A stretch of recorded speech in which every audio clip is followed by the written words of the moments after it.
नमस्कार, आप देख रहे हैं न्यूज़ 24। मैं हूं आप सभी के साथ विपनेश माथुर। इस बड़ी खबर पर लगातार हम बने हुए हैं। राहुल से सवाल, कांग्रेस में है उबाल। जी हां, राहुल गांधी से ईडी के दफ्तर में करीब 2 घंटे से पूछताछ लगातार जारी है और बाहर कांग्रेस के कार्यकर्ता और नेता अपनी गिरफ्तारियां दे रहे हैं। पुलिस उन्हें विरोध करने पर हिरासत में ले रही है और इन सब के बीच बीजेपी और कांग्रेस में सियासी वार और पलटवार जारी है।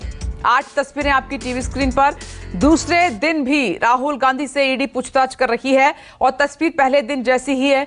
कल राहुल गांधी से जब पूछताछ के लिए ईडी ने बुलाया था, तो जब राहुल गांधी निकले तो ऐसे ही सड़क पर कार्यकर्ता बैठे थे, बड़े नेता बैठे थे, अपनी गिरफ्तारियां भी दे रहे थे, खूब नारेबाजी हुई, हंगामा हुआ।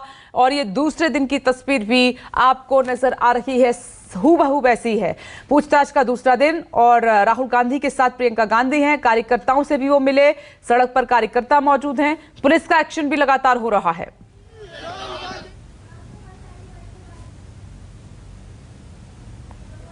चाहे पैदल चले या बैठ जाएं, हमारी आवाज बुलंद होगी, इसको कोई नहीं रोक सकता। शक्ति प्रदर्शन का मौका ढूंढ रहे हैं, ऐसा आरोप लगाया जा रहा है। वो जिस प्रकार से विपक्ष दबाने की कोशिश कर रहे हैं, तो विपक्ष सड़क आएंगी। डेमोक्रेसी की हत्या ही हो रही है, आप समझ लो। देश के अंदर ये देशवासियों को समझना पड़ेगा। खाली धर्म के नाम पर राजनीति कब तक करते जाओगे? हालात बड़े गंभीर है देश के। पूरे देश में गांव तक में तनाव हो गया है, समझ नहीं पा रहे सरकार। वो हमें रोकेंगे, हम बढ़ते जाएंगे।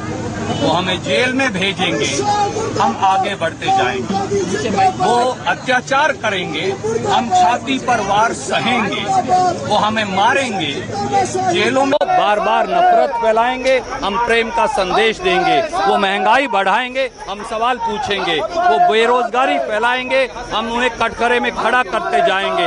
वो नफरत फैलाएंगे, नफरत के बीज बोते जाएंगे, हम उनसे प्रेम का सवाल पूछते जाएंगे। वो हमें मारें, हमें पीटें, हमें जेल में डालें, पर वो हमें रोक नहीं पाएंगे। सरकारी कार्रवाई के विरोध में क्या हम शांतिपूर्ण धरना भी नहीं दे सकते? जो सरकारी कार्रवाई राजनीतिक प्रतिशोध की भावना से विपक्ष की आवाज को दबाने के लिए कोई सरकारी कार्रवाई चल रही हो, उसके विरोध में हम शांतिपूर्ण मार्च या शांतिपूर्ण धरना भी नहीं दे सकते। आप सांसद हैं, हमारा राजनीतिक अधिकार नहीं है क्या? ये हमारा लोकतांत्रिक अधिकार नहीं है? जिन्होंने साजिश और बर्ताव सारे हिंदुस्तान देख रहे हैं, ये बीजेपी पार्टी की तानाशाही आज चरम सीमा पर पहुंच गए।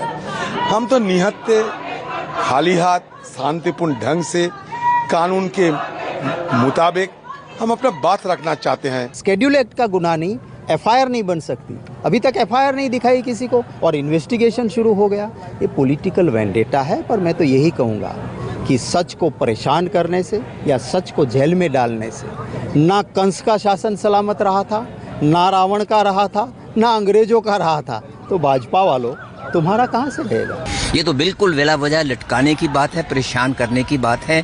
सिर्फ उसके लिए ही उन्होंने ये फिर किया है कि अगर आप प्रोटेस्ट करते हो या कुछ और करते हो, हम आपको सिखाते हैं सबक, और इसके अलावा कुछ नहीं। ये बिल्कुल एक वेंडेटा की, एक वो जिसको कहते हैं एक आपसे बदला लेने की बात पे वो राजनीति का एक हिस्सा है और कुछ नहीं है। ये सब ऐसी बेईमानी की बात कर रहे हैं।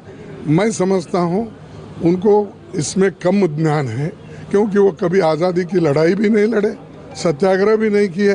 सिर्फ झूठ बोल कर वो हुकूमत में आए हैं, इसीलिए ये कंटिन्यू करेंगे। ऐसा ही झूठ बोलते जाएंगे, लोगों को गुमराह करेंगे। ये भ्रष्टाचार का जो साम्राज्य है, इसका धीरे धीरे अंत हो रहा है। भारतीय जनता पार्टी के लिए देश सबसे बड़ा होता है, फिर दल बड़ा होता है, फिर व्यक्ति होता है। और कांग्रेस के लिए पहले व्यक्ति बड़ा है। श्रीमती सोनिया गांधी जी बड़ी हैं, श्री राहुल गांधी जी बड़े हैं, गांधी खानदान बड़ा है, फिर उनके लिए कांग्रेस है, फिर उनके लिए देश है। वो लोग सच है तो डर किसके लिए? किसके लिए डर है?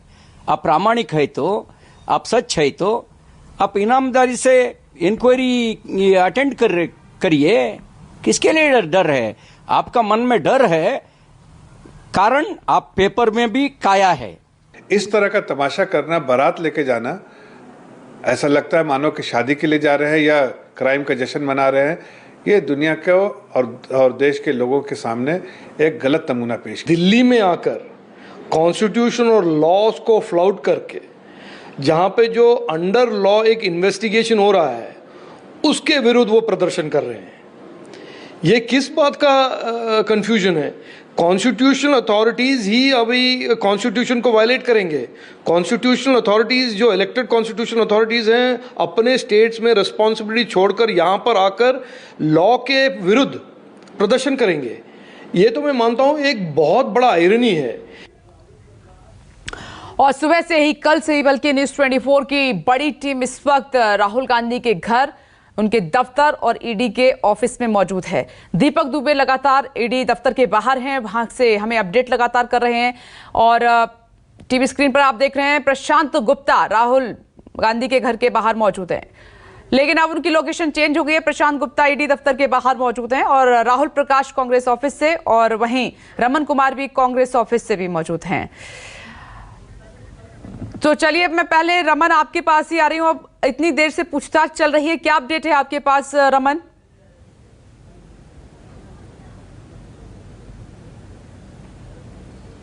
देखिए, जिस तरीके से ईडी ताबड़तोड़ सवाल कर रही है राहुल गांधी से, उसी तरीके से कांग्रेस पार्टी के नेताओं के पसीने छूट रहे हैं। कांग्रेस पार्टी के नेताओं के माथे पर शिकन साफ तौर पर नज़र आ रहा है, क्योंकि उन्हें लग रहा है कि एक पूरा दिन 11.5 घंटे से ज़्यादा पूछताछ ईडी के द्वारा पहले दिन की गई, उसके बाद भी ऐसा कौन सा सवाल रह गया जिस सवाल का जवाब ईडी को अभी तक नहीं मिला। और दूसरे दिन भी ईडी की पूछताछ चल रही है। 2 घंटे से ज़्यादा का वक्त हो चुका है और 1.5 घंटे के बाद, मतलब 3.5 घंटे के बाद, जैसा कि पहले दिन हुआ था, 3.5 घंटे के बाद लंच का टाइम हुआ था और उसी लंच के टाइम में वो सोनिया गांधी से मिलने गए थे, तो 3.5 घंटे के बाद राहुल गांधी को 45 मिनट की छुट्टी मिलेगी।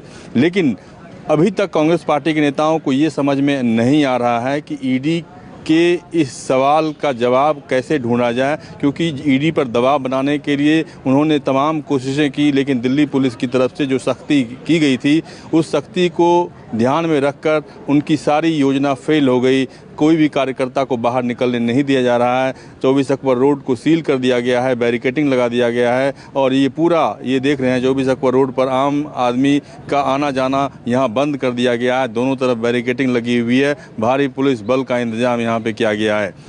सबसे बड़ी बात यह है कि जो राहुल गांधी ने एक बार कहा था एक जनसभा में कि अगर मैंने कभी भी एक पैसा भी छू लेता, एक पैसा भी ले लेता, तो ये लोग मेरा जीना हराम कर देते, यानी कि बीजेपी मेरा जीना हराम कर देती, केंद्र सरकार मेरा जीना हराम कर देती। अब जो लगातार संबित पात्रा की तरफ से ये बात कही जा रही है कि पहले भ्रष्टाचार किया और अब ड्रामा कर रहे हैं, जिस तरीके से आक्रामक रुख अख्तियार बीजेपी की तरफ से हो रहा है, बीजेपी के सवालों का जवाब देने में कांग्रेस पार्टी को काफ़ी मशक्कत करनी पड़ रही है, क्योंकि कई कांग्रेस पार्टी के नेता अभी अलग अलग थानों में बंद हैं और कुछ देर के बाद अशोक गहलोत और इसी को लेकर रमन प्रदर्शन भी हो रहा है। मैं आती हूँ, मुझे मंदिर थाना मार्ग जाना होगा। राहुल प्रकाश के साथ काफी वहां पर कार्यकर्ता जुटे हुए हैं। राहुल, काफी जोरदार प्रदर्शन हो रहा है वहां। नहीं चलेगी,